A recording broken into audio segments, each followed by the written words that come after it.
Hello students, welcome to Arvika institute of legal research. आज की इस वीडियो में हमने जो कॉन्स्टिट्यूशन की सीरीज स्टार्ट की थी उसका लेक्चर 3 डिस्कस करने वाले हैं। लेक्चर 3 में हम बेसिकली प्रियम्बल डिस्कस करेंगे। प्रियम्बल क्या होता है, इसकी क्या इंपॉर्टेंस है, हमारे कॉन्स्टिट्यूशन ऑफ इंडिया के प्रियम्बल में लिखा क्या है और जो लिखा है उसका मतलब क्या है। ठीक है, we are going by the point of law and but exam crack करना एक अलग चीज़ है और उसको समझना is any another important thing and I think it's very necessary. क्योंकि हम जिस चीज़ों को पढ़ते हैं, पढ़ना नहीं है, समझना है कि उसमें लिखा क्या है और अगर लिखा है तो क्यों लिखा है। ठीक है, इन चीज़ों को अगर आप समझेंगे तो आपको स्टडी करना बहुत ईजी हो जाएगा। ठीक है, सो कॉन्स्टिट्यूशन ऑफ इंडिया का हम प्रियम्बल डिस्कस करने वाले हैं आज की वीडियो में। सबसे पहले हम देखेंगे प्रियम्बल होता क्या है। देखिए, प्रियम्बल जो होता है, मैं इसको आपको बाद में नोट्स मैंने आगे हैं उसमें हम अच्छे से इसको डिस्कस करेंगे, बट अभी मैं शॉर्ट में बता रही हूँ।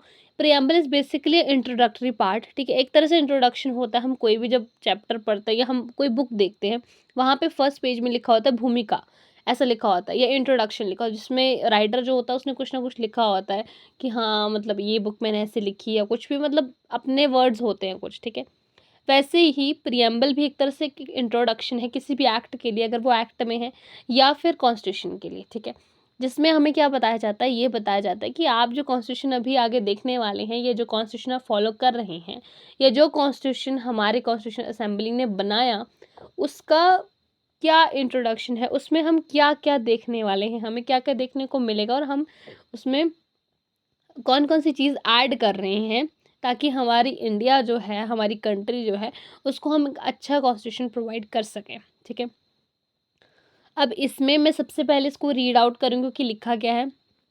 इसमें लिखा है that we the people of India having solemnly resolved to constitute India into a sovereign socialist secular democratic republic and to secure to all its citizens justice, social, economic, and political, liberty of thought, expression, belief, faith, and worship, equality of status and of opportunity, and to promote among them all fraternity, assuring the dignity of the individual and the unity and integrity of the nation. In our Constitution Assembly, this 26th day of November 1949, do hereby adopt, enact, and give to ourselves this Constitution.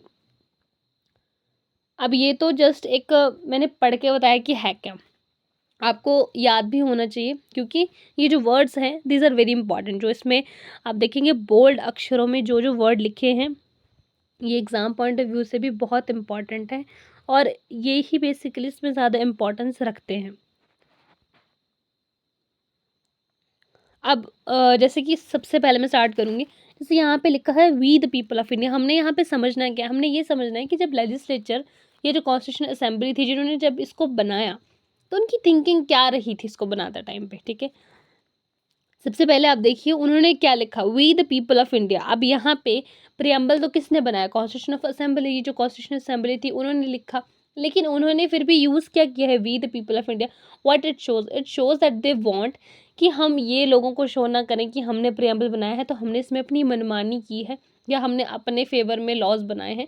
उन्होंने we the people of India लिखा ताकि ये preamble सिर्फ या ये constitution सिर्फ हमारा नहीं है, ये लोगों का है और इसमें जो लिखा गया है वो लोगों का सोच के लिखा गया है, लोगों को सोच के सारे लॉज बनाए गए हैं। इसलिए उन्होंने अपने को कोई क्रेडिट नहीं दिया है कि हाँ जी हमारा प्रियम्बल है। They said we the people of India, कि हम जो इंडिया के लोग हैं उन्होंने उनको क्रेडिट दिया है। ठीक है, having solemnly resolve to constitute India into a, ठीक है, कि हम इस कॉन्स्टिट्यूशन को जो है, हम इस इंडिया को जो है वो कॉन्स्टिट्यूट करने वाले हैं। कैसे, sovereign socialist secular democratic republic. अब ये जो 4-5 वर्ड हैं, these are very much important, जिनको हम आगे डिस्कस करेंगे कि इनका मतलब क्या होता है। ठीक है, and to secure all its citizen justice, social, economic and political.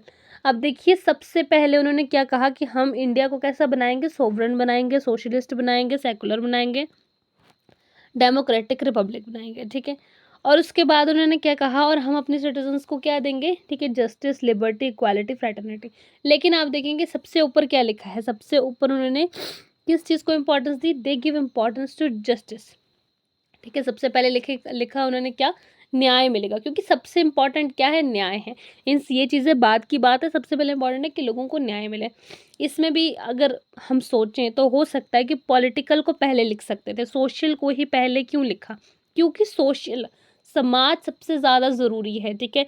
Economy बाद में आएगी, पॉलिटिकल बाद में आएगा, सबसे इम्पोर्टेंट क्या है, हमारा समाज, क्योंकि हमारे समाज, हमारा जो इंडिया है वहाँ पे लोकतंत्र चलता है, और लोकतंत्र में सबसे इम्पोर्टेंट क्या है, लोग हैं। डेमोक्रेसी में सबसे इम्पोर्टेंट पीपल हैं। तो इसलिए social justice is more important then economic and political. इसलिए उन्होंने इसको उस मतलब उस ऑर्डर में लिखा है बेसिकली। देखिए, जस्टिस को सबसे पहले इम्पोर्टेंस दी, ठीक है, और उसमें भी उन्होंने सोशल को सबसे पहले दी, फिर इकोनॉमिक को दी, और फिर पॉलिटिकल को दी, ठीक है। इसके बाद उन्होंने बात की लिबर्टी की। लिबर्टी का मतलब क्या होता है, लिबर्टी एक तरह से फ्रीडम का वर्ड होता है, ठीक है। मतलब हम नहीं कह सकते कि इसको आज़ादी नहीं बोल सकते, बट लिबर्टी इज़ लाइक कि आपको, आप you are free to do, ठीक है, you are free to do something. Liberal भी जिसको हम बोलते हैं, ठीक है। तो उन्होंने यही कहा है that you have liberty of thought, expression, belief, faith and worship, ठीक है। आपके पास इन सब चीज़ों की लिबर्टी है, ठीक है।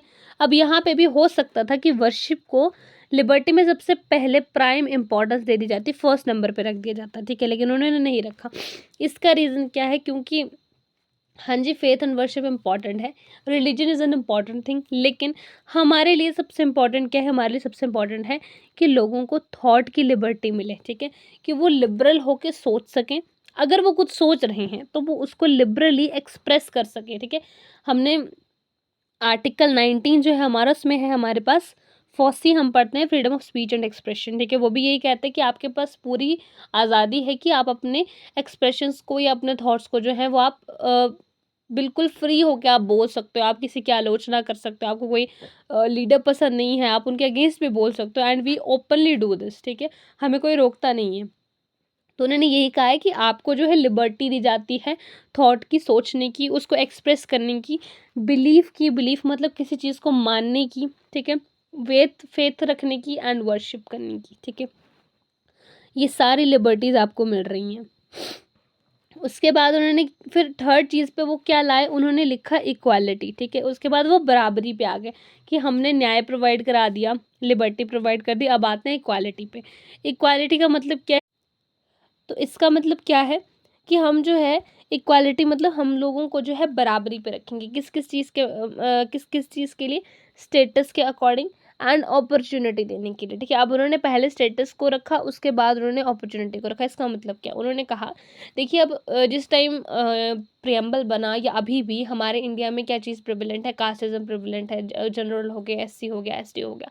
तो उन्होंने स्टेटस को पहले रखा, जिसका मतलब क्या था कि हम अपने कॉन्स्टिट्यूशन में जो है इक्वालिटी ऑफ स्टेटस प्रोवाइड करने वाले हैं, ठीक है। मतलब लोगों को हम इक्वल स्टेटस प्रोवाइड करेंगे, डजेंट मैटर कोई गरीब है, कोई अमीर है, कोई मिडिल क्लास है, कोई कौन सी कास्ट से बिलोंग करता है, लॉ के अकॉर्डिंग सारे के सारे इक्वल हैं, और सबको इक्वल ट्रीटमेंट ही प्रोवाइड किया जाएगा। इसके साथ उन्होंने कहा एंड ऑफ अपॉर्चुनिटी, मतलब इसका क्या है कि डजेंट मैटर कौन कहाँ से बिलोंग कर रहा है, कौन सी फैमिली से है, रिचोन है या नहीं है, डजेंट मैटर, सबको अपॉर्चुनिटी जो है वो बहुत इक्वल मिलेगी, ठीक है। लॉ जो है वो पूरी कोशिश करेगा कि हर किसी को इक्वल स्टेज पे रख के जो है अपॉर्चुनिटीज़ प्रोवाइड की जाए, and to promote among them all, और इसी चीज़ को जो है सबके बीच में जो है वो प्रमोट भी किया जाएगा।